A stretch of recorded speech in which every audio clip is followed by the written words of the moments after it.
Malaysians need to realize that we are better than whatever that might separate us. In terms of building things, Malaysians are willing to be together and then, build something. This is the proof.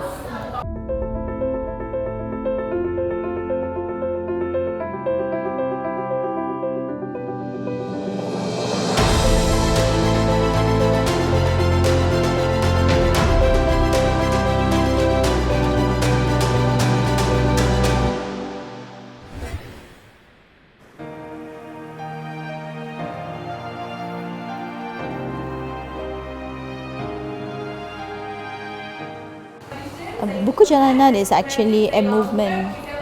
It started, I think, with a soup kitchen. As everyone know, when it comes to Chow Kit, right, it is either people come here for the ayam, for the prostitutions that's happening around here, or for drugs activities around here, or for the soup kitchens, or to do good deeds. Because everybody knows that homeless can easily be found in Chow Kit. And then there's this one time that I came into volunteers and I saw a long queue, of people. It's a very long queue. So while queuing, the children were playing on the streets. So these children are called street children. I was like, why don't we do some activities with the children? So we started to bring in books. From 1 boxes of books, it became 2 boxes of books, and then 3 boxes of books. And then later on, we started to bring on mat. We lay mats on the grounds, right? And then we figure out that we need table for the children to study, because before this, right, when we read with the children or they write something, it will always because tapaulin. Usually we use the tapaulin type, right, that we use as a mat, right? So it's quite, when it's tar, right, so the children are kneeling down to write, so it's painful. So we figure out that we need small table, so we start to bring in small table, and then later on we figure out, we need lamp, so we start to invest on solar lamp. So that's how we started. But then it was in 2017, we're going to host SEA Games. And the authority didn't allow any activity to be done on the street because, they want to clear up the image. We speak to the BKL that we didn't do anything that might tarnish the reputation of Kuala Lumpur. In fact, we are giving education to the children, right? We're doing good activities. And then they were saying that, okay, fine. But then, because there's a lot of police truck, whatever truck is there, right, parked nearby. So people are very afraid to come down. So we can see that a lot of our children didn't come down, the parents didn't come down to class. I was like, no, we cannot do this anymore. We need to have a proper space. And one of my teammates at that night, she was saying, "Cikgu, jom kita buka sekolah." She was saying that to me. I said, jom. We start writing on proposal. And Alhamdulillah, we met with Julie's Biscuits and they agree. The process was really easy. Julie's Biscuit was agreed to pay our rental for 2 years. And then Think City, we write to them. And then they was like, okay, we will give you the grants of 45,000 for us to renovate this space.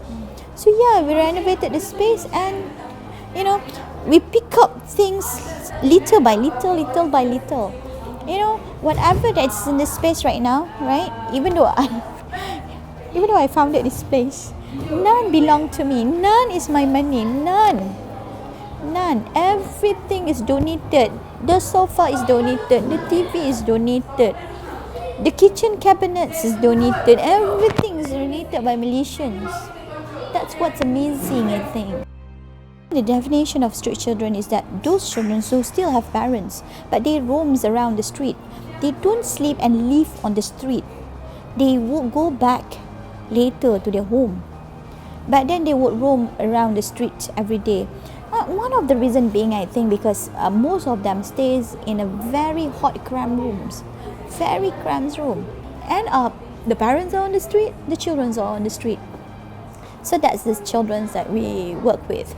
But not all of them are street children. We have a lot of children, so their parents are very responsible in a way that they live around here. Yes, they still live in that small room around Chow Kit, but then the parents are very poor.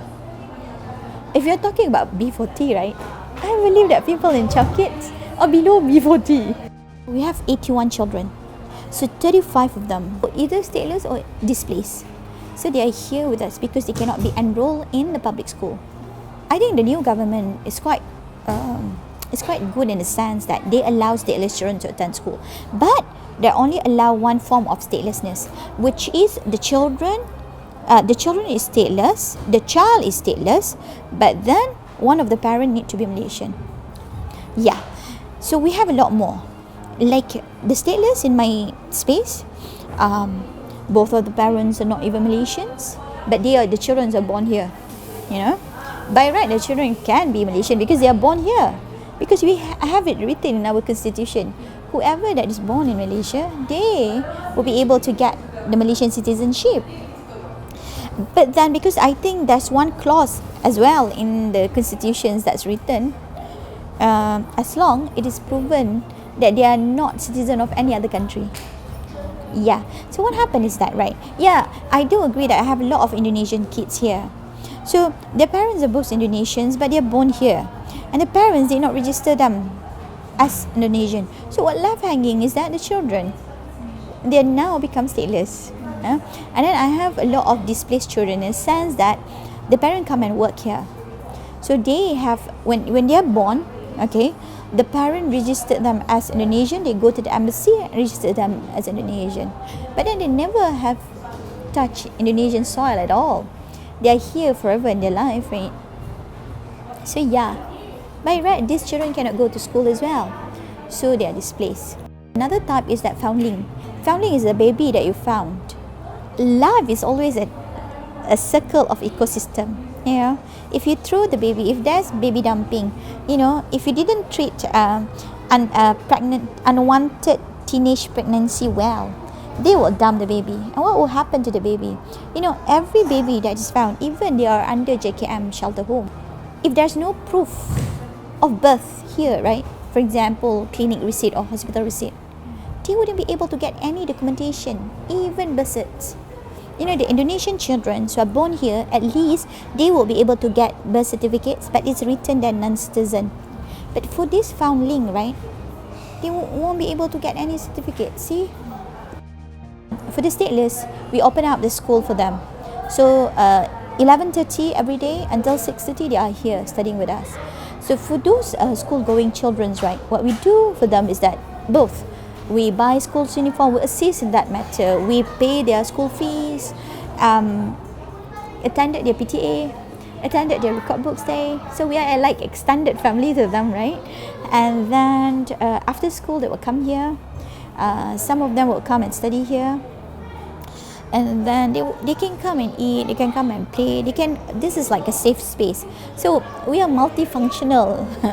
Actually, we are the playground, we are the football court, we are their school. We are on Friday night and on Sunday night, we have our classes for everyone. It is like extra classes where we will have volunteers. On that night, right, usually we'll have a lot of volunteers, 30 volunteers per night, because we want the children to have like 1-to-1 or 1-to-2 experience with the tutors that come and help them.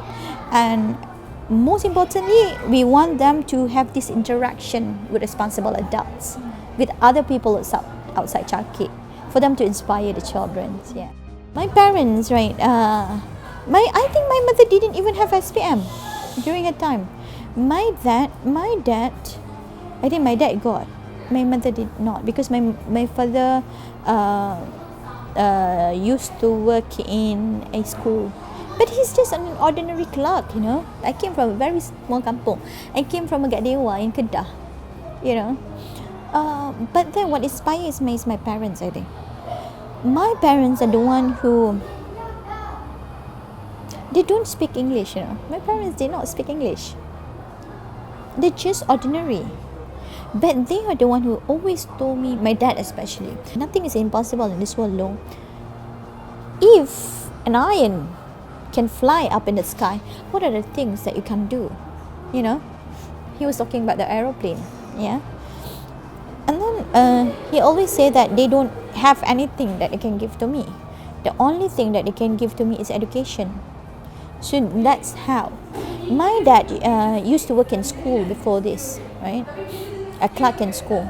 So the children's in school, they always have habits of throwing books in school and just leave it like that, right? So my dad will bring the back books to me.